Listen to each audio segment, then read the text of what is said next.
Oi, gente, tudo bem? Sejam muito bem-vindos ao meu canal. Depois de algum tempo sumida aqui do canal, olha eu aqui, gente, trazendo um vídeo completo para vocês. E eu começo mostrando essa batedeira, gente, que não é minha, tá? Essa batedeira é da minha filha, porque eu não estou em casa, não estou no meu ambiente de trabalho, tá? Mas ao longo do vídeo eu vou contando para vocês. Esse é um bolo do aniversário do meu filho, então eu vou começar mostrando para vocês desde a massa, recheando, decorando. Então não se preocupe com as quantidades, tá? Que eu tô colocando na batedeira, que eu vou deixar tudo certinho para vocês aqui na descrição do vídeo. Eu vou fazer uma massa de 8 ovos, tá, gente?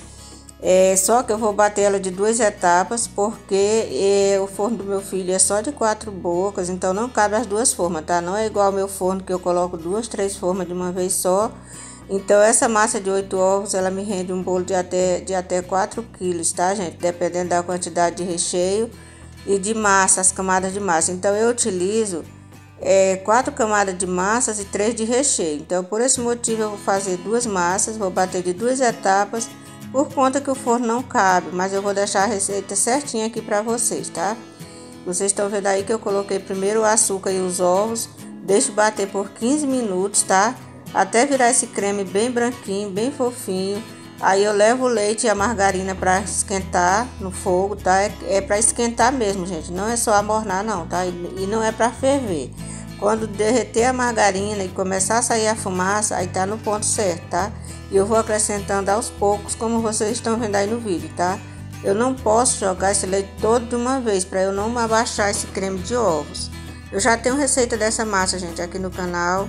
Então, mas eu tô trazendo mais detalhado agora para vocês, passo a passo. Então, terminado esse processo de colocar o leite com a margarina, o restante eu faço na mão, tá? Com o fouet, eu não bato na batedeira essa parte aí. Então eu vou colocando a farinha de trigo aos poucos e mexendo delicadamente, tá? Com o fouet de baixo para cima, para não mexer muito, para essa massa não desenvolver o glúten. Eu vou deixar as quantidades certinhas, gente, não se preocupem, tá? Volto a falar, depois vocês olhem a descrição do vídeo, tirem o print, anotem aí que eu vou deixar tudo certinho. Só que eu vou deixar as quantidades, gente, em xícara, tá? Porque eu não tô com a minha balancinha aqui, então eu vou ter que deixar as quantidades para vocês em xícara. A xícara que eu utilizo, eu sei que vocês vão me perguntar, é de 240 ml, tá? Então eu medi aqui a xícara aqui da casa do meu filho no copo medidor que eu trouxe e deu 240 ml certinho, que é o tamanho de xícara que eu trabalho. Eu trabalho em gramas e em xícaras, tá? Só que eu não posso deixar em gramas porque eu não trouxe a balança. Então, gente, como eu havia falado, né, eu tô aqui em São Paulo com meus filhos, uma cidade por nome Sumaré, é aqui que meus filhos moram. A minha filha mora em Campinas e os 3 moram aqui em Sumaré. Então eu vim passar esse tempo aqui com eles, né, tô aproveitando bastante, tô há mais de um mês já aqui. E em fevereiro eu retorno, né, para minha casa, para o Maranhão, e vou continuar com a minha rotina de trabalho, né, normal. Então, gente, eu vou colocar a massa nessa forma de 22 centímetros, porque como eu já falei para vocês, eu vou fazer assar 2 massas para eu ter um bolo bem grande, tá? Cada uma massa dessa eu faço 2 camadas de massa e aí eu vou rechear, tá? Então, antes de colocar na forma, eu gosto de certificar, senão ficou nem um pouquinho de massa sem misturar. Eu pego a espátula de silicone, mexo bem o fundo para misturar bem, tá? E a massa ela fica assim, gente, tipo um mousse, tá? Nessa textura aí que ela fica, a massa do meu bolo. E fica uma massa muito boa, tá, gente? É uma massa amanteigada, feita de uma forma diferente e muito saborosa, muito boa mesmo. Aqui, gente, já era noite, né? Eu já tinha tirado da forma. E agora eu vou rechear, tá? A massa já estava fria, né? Essa parte de cima eu gosto de retirar, tá? Porque essa parte é onde fica concentrado todo o açúcar da massa. Então eu sempre gosto de retirar esse topinho aí. Gente, ela ficou um pouquinho mais moreninha do que o normal, porque vocês sabem que quando a gente está fora do ambiente de trabalho da gente, tudo é novo pra gente, né? Então você não conhece o forno, você não sabe a temperatura do fogão, né? Então eu me atrapalhei um pouquinho, né? A primeira ficou mais moreninha, essa aqui ficou um pouco melhor, mas ficou boa, né? Eu gostei. E agora, gente, não reparem aí, eu tô mostrando pra vocês o saquinho que eu utilizo para prensar. Não reparem aí o centoco aí, tá, gente? Antes que vocês me julguem, é porque esse bolo é pra família, tá? Eu já falei que é para meu filho que está aniversariando, né? Eu não poderia deixar passar em branco, então eu tô assim touquinha porque é para a família, tá? Mas quando é bolo de cliente, não faça isso, gente. Eu use touca, use os materiais adequados para trabalhar, tá? E eu pego o saquinho de rolo, né? Abro ele e faço dessa forma que eu tô mostrando aí para vocês, para poder rechear o bolo, tá? Então eu coloco a primeira camada e vou molhar, né? Eu utilizo a calda de água com leite condensado. Não tem quantidade certa, tá? Eu misturo os dois, dou uma chacoalhada. Quando eu vejo que tá bom, eu molho. Eu tô molhando bem esse bolo, tá? Como ele não vai sair daqui de casa, é para casa mesmo. Eu gosto da massa bem molhadinha. Aí eu tô dividindo ao meio esse recheio. Esse é o recheio de leite ninho, tá, gente? Ele tá bem cremoso, porque eu tô utilizando dois cremes de leite para um leite condensado, gente. Eu acho que além do recheio ficar menos doce, ele fica bem suave e fica mais cremoso. Então esse bolo vai ter dois recheios, que é esse de leite ninho e um recheio de nozes, tá? Que eu fiz para colocar na parte do meio. Como a noz está cara, gente, tá muito caro, então eu só tinha um pouco mesmo, então eu resolvi colocar só na parte do meio, tá? Eu dividi ao meio esse de leite ninho, coloquei na primeira camada, aí molhei e agora eu vou colocar a segunda parte do bolo. Vou ajeitando com as mãos, sempre puxando o plástico, molho novamente e aí vou colocar agora o recheio de nozes. Como eu falei, só vou colocar ele na parte do meio, tá? Gente, esse recheio é muito bom, muito saboroso. Pena que a nozes é muito cara, né? Mas esse recheio é um dos melhores que eu já comi na minha vida. É muito bom. Aí eu coloco, né? E vocês estão vendo que eu estou utilizando a técnica de molhar a colher, tá? Para você que tem dificuldade em espalhar o recheio no bolo, porque o recheio, gente, ele tem que estar cremoso, mas ele tem que ficar firme, tá? Para ele não correr o risco de vazar do bolo. Então tem que estar um recheio bem firme. Aí eu molho a colher, né, na água e fica muito fácil para espalhar o recheio.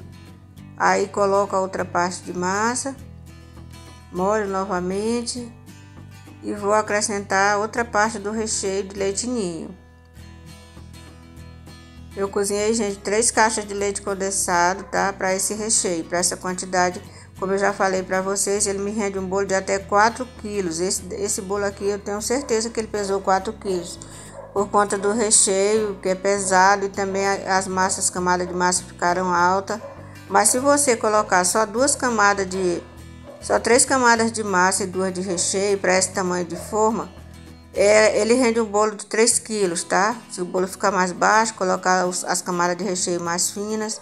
Mas desse jeito que eu fiz aqui, ele rende um bolo de até 4 quilos. Aí a última camada eu gosto sempre de molhar a parte de baixo que vai ficar no bolo, né? E depois eu molho a parte de cima também. Molho bem molhado mesmo. Aí depois de molhado, é só fechar o plastiquinho, né? Fecho bem para não pegar cheiro da geladeira e também para a massa não ressecar, né? Aí passo mais um plástico filme por cima e pronto. Aí vai ficar na geladeira de um dia pro outro. Aqui, gente, já é no outro dia, né? Eu já tô começando a bater o chantilly. Vou mostrar pra vocês. Eu coloco ele na vasilha de alumínio, gente, porque ele gela mais rápido, tá? Eu levo ele 20 minutos antes de bater pro congelador. Ele já estando na geladeira, já frio, né?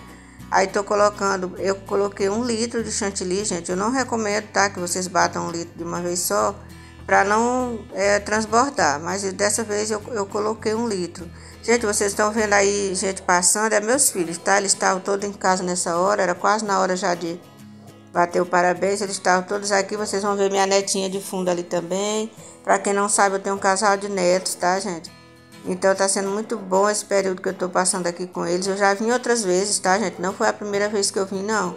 Eu já vim outras vezes e eu gosto muito daqui. Acho que futuramente eu vou morar aqui, gente, nessa cidade. Eu gosto muito daqui. Então é isso. Aí a minha filha tentando botar ali na tomada pra mim, né? Que eu achei que tava na tomada e não tava. E essa batedeira, gente, é muito potente.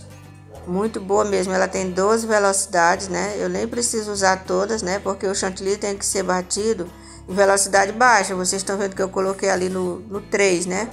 Quando tá finalizando é que eu vou aumentando gradativamente um pouco mais até ele dar o ponto. Então, gente, eu utilizo o chantilly, eu bato ele com leite em pó e glacê real, só que eu não tinha o glacê real aqui. Então, o que que eu fiz? Eu peguei um açúcar refinado, passei no liquidificador para ele ficar tipo um açúcar de confeiteiro e coloquei, né, 4 colheres, porque esse chantininho da Amélia Mix, a taxa de açúcar dele é muito baixa, né? Então, o açúcar também, ele ajuda a estabilizar. Então, eu coloquei o açúcar mesmo, refinado, 4 colheres, e coloquei 5 colheres de leite em pó, tá? Para essa quantidade de chantilly, 1 litro, tá?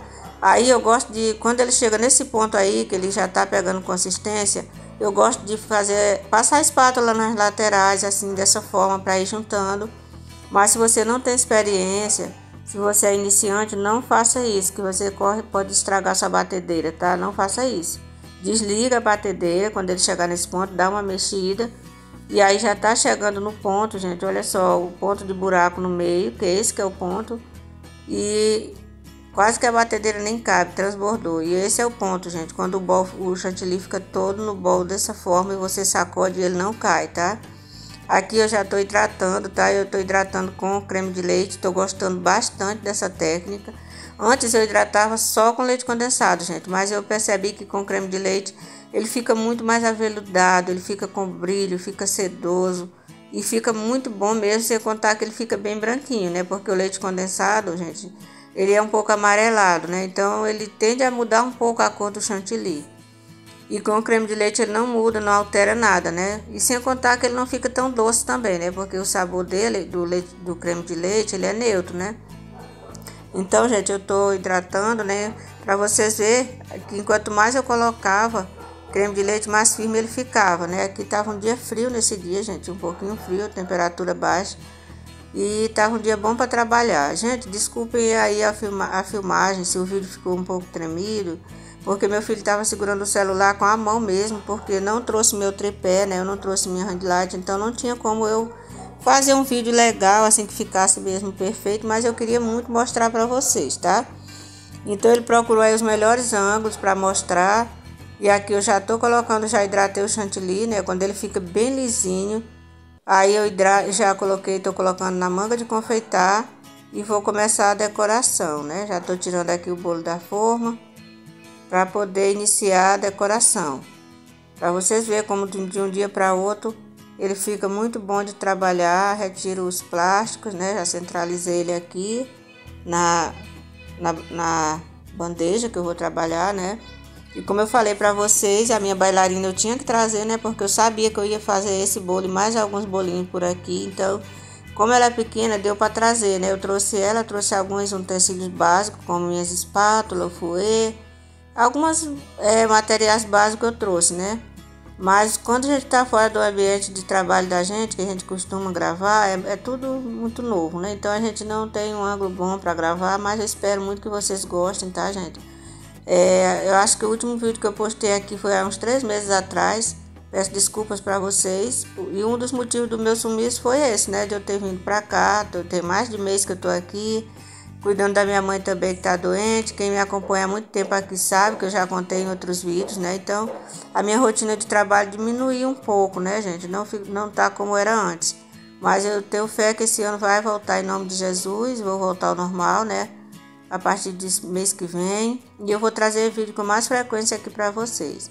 Então, como vocês viram, eu coloquei o chantininho com a manga de confeitar, gente. Eu me adaptei a trabalhar dessa forma, porque eu acho que é a forma melhor de você depositar o chantininho no bolo, que fica bem uniforme. Quando você passa a espátula, rapidinho ele alisa. Você não precisa estar colocando tanto chantilly com a espátula, bota aqui, bota ali, para preencher. Fica todo certinho. Aí só fica alguns lugares que ficou um pouco mais baixo, aí eu vou preencho. Primeiro eu dou faço uma quina aqui, uma pré-quina, né? Só para poder ir acertando, porque ainda não é a quina definitiva. Aí eu vi que faltou chantilly desse lado aqui, eu vou e coloco onde eu vejo que tá mais baixo. Na lateral é a hora de você olhar se tem falhas, se tem mais em algum lado, na parte de baixo ou na parte de cima. Aí você vai e coloca a espátula para retirar. E agora eu já vou passar a espátula de textura, gente. Eu vou deixar a numeração passando aqui para vocês, que eu não lembro no momento a numeração dessa espátula, tá? Então eu tô passando aqui, não deu para pegar o ângulo que o meu filho estava filmando, não deu para pegar certinho. mas depois eu vou filmar de outro ângulo, aí vocês vão ver, tá? Então é isso, gente. Agora eu tô fazendo as quinas, né? Eu levo a espátula sempre de fora para dentro. E eu gosto de fazer as quinas, gente, sentada, porque eu tenho uma visão melhor, uma visibilidade melhor, tá? Fica a altura dos meus olhos e eu consigo fazer a quina certinha, tá? Então eu gosto de fazer a quina dessa forma. Foi a melhor forma que eu me adaptei para trabalhar. E quando o chantilly tá num ponto perfeito, gente, que ele não tá poroso, que ele tá lisinho e bem hidratado, é muito rápido. Então eu não colori esse bolo, esse chantilly, na verdade, porque esse bolo é o tema Corinthians, né? Não sei se eu já falei, mas eu só vou fazer um trabalho nas bordas deles e na parte do rodapé, que vai ser a cor preta, né? Para simbolizar o tema, né? Que é o tema do Corinthians. Então ele escolheu esse modelo de bolo. Então agora aqui ele tá filmando de outro ângulo, deu para vocês verem mais como é que eu coloco a espátula. Eu coloco ela tipo abraçando o bolo, tá? Porque se eu colocar ela muito aberta, ela vai retirar o chantilly do bolo e não vai fazer a textura, né? Então tem que deixar ela como se estivesse abraçando mesmo o bolo para poder fazer essa textura ficar bonita assim. Agora já tô fazendo a esquina definitiva mesmo. Agora vou com a mão super leve e vou fazer, as quinas ficam bem fininha, bem certinha. Com a mão muito leve, gente. Se você tem a mão muito pesada, nesse momento você tem que ter paciência, tá? Para poder fazer uma quina perfeita. No início eu temia essa parte, gente. Temia muito, muito. Quando chegava esse momento de fazer as quinas, era o momento que eu mais temia. Mas tudo é prática, tá, gente? Tudo é prática, tudo é evolução. Para você que está iniciando, que tem dificuldade, não desista, tá? Que você vai conseguir. Não desista que você consegue, tá? Então aqui eu tô finalizando as quinas e já vou mostrar para vocês também colorindo o chantilly preto, né? E é outra coisa que tem a maioria das confeiteiras teme, né? Fazer essas cores fortes, né? Essas cores que são mais escuras, como o preto, o vermelho, o azul marinho. Mas não é tão difícil não, gente. Então aqui eu tô fazendo a espiral com o pincel. Essa parte, gente, eu deixei... não acelerei, deixei em tempo real para vocês verem como eu faço, tá? Eu vou fazendo a espiral e faço o contrário para ficar bem marcadinho. Vou levando, a minha mão que tá com o pincel, ela fica parada, só vou levando levemente para o meio, para o centro do bolo, tá? E fica esse trabalho lindo para você que não quer deixar a parte de cima perfeita, a superfície, ou você tem dificuldade. É muito bom fazer esse trabalho com o pincel de silicone. Agora sim, gente, eu vou fazer a cor preta e o meu corante estava muito duro mesmo de sair, que minha mão doeu de tanto forçar para sair esse corante, que não queria sair, não sei o que houve, gente. Não sei se isso já aconteceu com você, de alguns corantes vêm assim, tipo, como se ele tivesse duro dentro do vidrinho, né? Então eu tava com muita dificuldade para tirar ele. Mas no final deu certo. Então o segredo, gente, para você ter um chantilly preto é não ter dó de colocar, tá? Às vezes eu coloco um pouquinho de chocolate em pó, só para dar uma quebrada no chantilly branco, né? Mas como essa quantidade era muito pouquinha, que era só para as bordas, eu não fiz isso. Mas o segredo é você não ter dó do corante. Tem que colocar muito, bastante mesmo, tá? Muito mesmo. Aí eu vou mexendo. Como eu ia trabalhar com bico, então não precisa hidratar. Só com o próprio corante já hidrata o suficiente. Porque o ponto de bico, gente, não é igual ao ponto de alisamento, tá? O ponto de alisamento ele é um pouco mais mole, né, do que o ponto de bico, tá? Então, por esse motivo, eu não precisei hidratar ele. Somente o corante já deu certo. Aqui ele ainda não tá preto, ele tá em um cinza bem forte, mas depois de alguns minutos, ele sobe mais uns 2 tons, aí ele chega na cor ideal, tá? Então aqui vocês estão vendo como não é difícil, né, de fazer. E agora eu vou colocar no bico para fazer o trabalho, tá? Eu vou utilizar o bico 21. É um bico pequeno, tá, gente? Que eu não queria que ficasse um trabalho muito grosseiro, né? Eu queria um trabalho bem delicado mesmo, que era só para fazer as bordinhas mesmo, tá? Então eu vou colocar agora no bico de confeitar. Tô colocando um pouco mais de corante, porque eu achei que ainda precisava. E aí agora sim, eu já tô fazendo aqui, olha. Eu tô fazendo o trabalho de conchinhas, tá, gente? Eu dou uma leve subida com o bico, quase nem nota, mas eu dou uma leve inclinada e vou puxando, tá? E nesse momento você tem que ter controle para não ficar uma maior que a outra, tá? Para não ficar feio, né? O trabalho tem que ficar tudo do mesmo tamanho, sempre limpando o bico, tá, gente? Para não entupir, para não sujar o trabalho. Esse é um dos segredos de você fazer um trabalho perfeito, é estar sempre limpando o bico, tá? E aí eu vou puxando com cuidado, né? Fazendo as conchinhas, todas do mesmo tamanho. E olha como ele já tá um preto lindo, gente. Aí eu começo sempre pela parte de trás, né? Que é onde fica a marca da espátula. E aí vou fazendo as bordas a mesma coisa, tá? O trabalho de conchinhas. Mesmo trabalho que eu fiz no rodapé, tô fazendo aqui na lateral. E é isso, gente. Eu espero que vocês gostem desse vídeo. Não esqueçam de avaliar, tá, gente? Deixa um like aí pra mim, pra fortalecer o canal. Deixa um comentário, comente qualquer coisa, um coraçãozinho, um emoji. Deixe suas perguntas, suas dúvidas, que eu tô aqui para responder vocês com o maior carinho, tá, gente? E se você ainda não é inscrito, se inscreva, ative o sininho de notificações, que ajuda muito a fortalecer o canal, tá? Quero agradecer os novos inscritos que tem por aqui. Eu agradeço de coração a todos vocês, que Deus abençoe cada um. Agora tô colocando já o topo. E olha só que lindo que já ficou, gente. E aí tô finalizando e vou mostrar para vocês o resultado final. E espero muito que vocês tenham gostado. Vou deixar uma fotinha dele aqui com o bolo na mão no final para vocês verem, né? Que eu esqueci de filmar na hora do parabéns. E é isso, gente. Um beijão para todos. Fiquem com Deus e até um próximo vídeo. Tchau.